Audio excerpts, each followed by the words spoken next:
Hello everyone, I'm Paul Yan Liu. Here I report about the work carried on by our team at the University of Alicante about the effects of the dot impact on Dimorphos, which is the secondary of the Didymos system.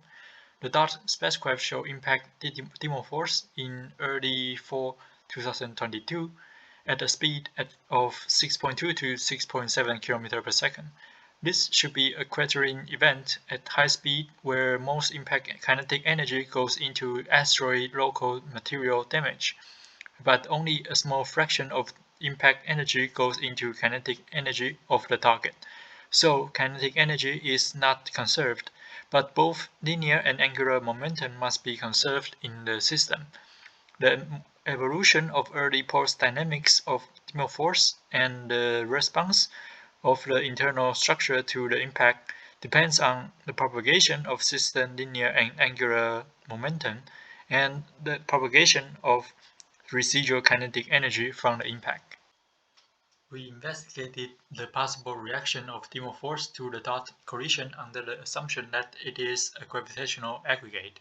As the very structure of Dimorphos is unknown, we model it by mono and multi-dispersed distributions of spherical basic elements.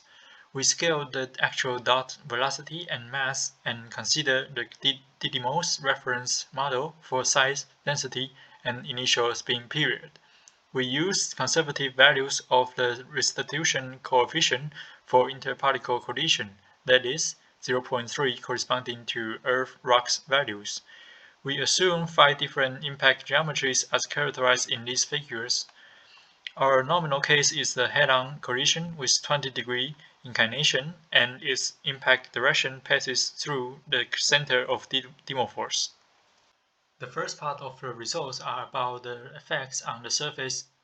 We see that the mono and multi-dispersed nominal cases transfer residual impact energy to the surface away from the impact region in different ways. The multi-dispersed case transfer 8 times larger energy to the surface than mono-dispersed case. This implies that the internal structure may play a role in energy transmission.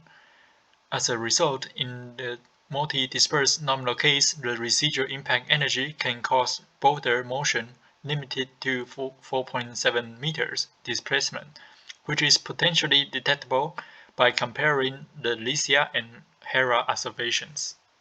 For results on the changes in the spin period and axis orientation as a function of the impact geometries, we obtained that spin period could change up to minus 30 minutes, and spin axis could change up to 3 degrees with respect to the initial direction, and spin axis is tilted with respect to angular momentum vector by about 0.1 degree with motion around the later following a spin motion.